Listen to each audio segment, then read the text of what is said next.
Pakistan expressed deep concern over Iran's recent attacks targeting energy installations in the eastern region of Saudi Arabia. The strikes, which involved missiles and drones, were strongly condemned by Pakistan's Foreign Office, calling them a serious escalation that threatens regional peace and stability. Officials emphasized that such actions violate Saudi Arabia's sovereignty and territorial integrity, and warned that continued aggression could further inflame tensions across the Middle East. Pakistan also expressed sorrow over the loss of valuable lives in the attacks and extended condolences to the affected families, reaffirming its solidarity with the government and people of Saudi Arabia. According to reports, Iran confirmed that it carried out the strikes on petrochemical facilities, stating that the attacks were in retaliation for earlier incidents involving its own infrastructure.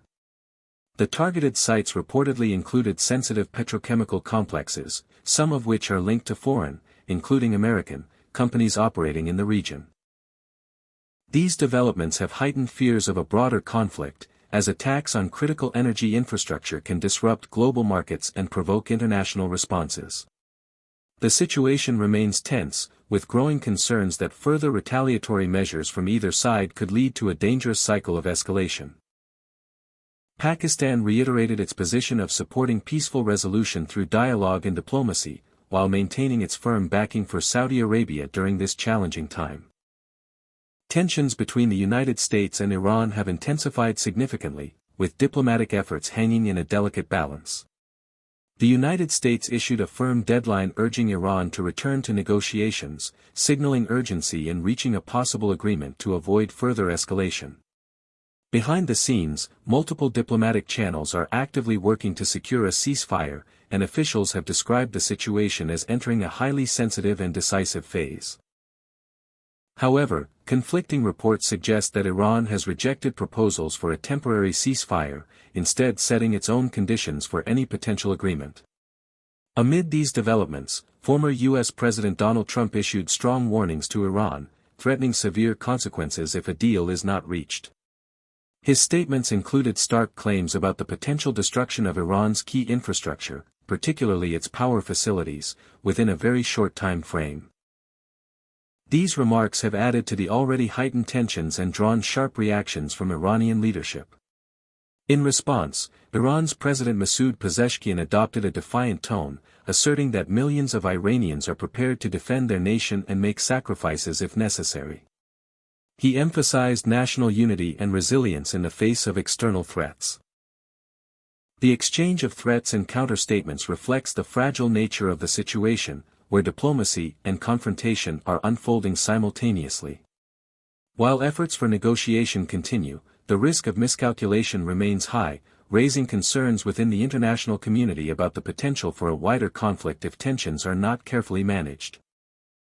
The conflict continued to escalate as the United States and Israel reportedly carried out coordinated strikes on multiple targets inside Iran, focusing on strategic and military-related locations. Among the key areas hit were sites connected to Iran's oil infrastructure, including facilities near important coastal zones, highlighting the economic and strategic significance of the attacks. Additional strikes were reported on transportation networks such as highways, railway bridges, and transmission lines, causing significant disruption to movement and electricity supply in several regions. Cities like Karaj and other urban centers experienced damage to critical infrastructure, leaving parts of the population affected by power outages and limited services. In response, Iran intensified its military actions by launching successive waves of ballistic missile attacks, marking one of the largest escalations in the ongoing confrontation. Reports indicated that dozens of missiles were fired within a short period, targeting opposing forces and strategic sites. The situation resulted in casualties on both sides, with civilians also caught in the crossfire. Tragic reports confirmed the deaths of several individuals, including children, further deepening the humanitarian impact of the conflict. Iran strongly condemned the targeting of residential areas, labeling such actions as violations of international law and describing them as war crimes.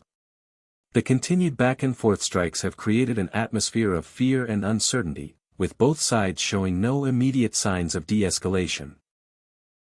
As infrastructure damage grows and casualties rise, concerns are mounting globally about the potential for the conflict to spiral into a broader and more devastating regional war. Amid rising tensions, several countries stepped forward to support diplomatic efforts aimed at achieving a ceasefire and preventing further escalation. Qatar, China, and Pakistan played notable roles in encouraging dialogue, emphasizing the importance of peaceful negotiation over continued conflict. Pakistan's mediation efforts, in particular, were highlighted as constructive and timely, with officials describing its diplomatic engagement as crucial in helping bridge communication gaps between the involved parties. China also expressed support for all initiatives focused on restoring stability, urging both sides to take advantage of opportunities for dialogue and resolve their differences through political means rather than military confrontation. At the same time, regional concerns grew over the safety of critical infrastructure, especially energy facilities and major shipping routes. The Strait of Hormuz, a vital passage for global oil transportation, became a focal point of international attention, with fears that continued hostilities could disrupt maritime traffic and impact global energy supplies. Officials stressed that all countries have the right to access and use such waterways freely, and any threat to their security would have far-reaching economic consequences. Within Iran, public reactions reflected a mix of defiance and solidarity, as citizens participated in symbolic acts such as forming human chains around key facilities to demonstrate resistance against external threats. These gestures were presented as a show of unity and determination to protect national assets. Overall, the situation underscored the urgent need for coordinated international efforts to de-escalate tensions and avoid further instability in an already volatile region. Alongside regional developments, several important internal matters in Pakistan were also addressed at the governmental level. A high-level meeting chaired by Prime Minister Shehbaz Sharif focused on reviewing long-term strategies for improving the country's energy sector and boosting exports. Emphasis was placed on increasing the share of renewable energy in electricity generation, with particular attention given to accelerating work on battery energy storage systems. Officials highlighted that a balanced energy mix, including solar and other renewable sources, is essential for ensuring sustainability and avoiding future power shortages. In parallel, the government discussed governance and anti-corruption reforms, especially in the context of ongoing engagement with the International Monetary Fund. Plans were outlined to enhance transparency, including proposals to make cases involving public officials more accessible and to improve mechanisms for recovering assets held abroad. Finance Minister Mohammad Aurangzeb informed the National Assembly about economic measures, noting that subsidies on petroleum products had been implemented to provide relief to citizens without negatively impacting imports and exports. On the legal front, the Islamabad High Court issued directives in a political case, ensuring legal access and indicating that appeals would be handled promptly.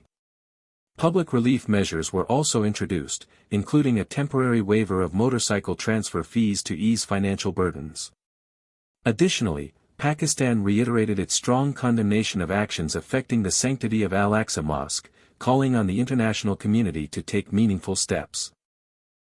Meanwhile, heavy rainfall in cities like Lahore brought attention to changing weather conditions.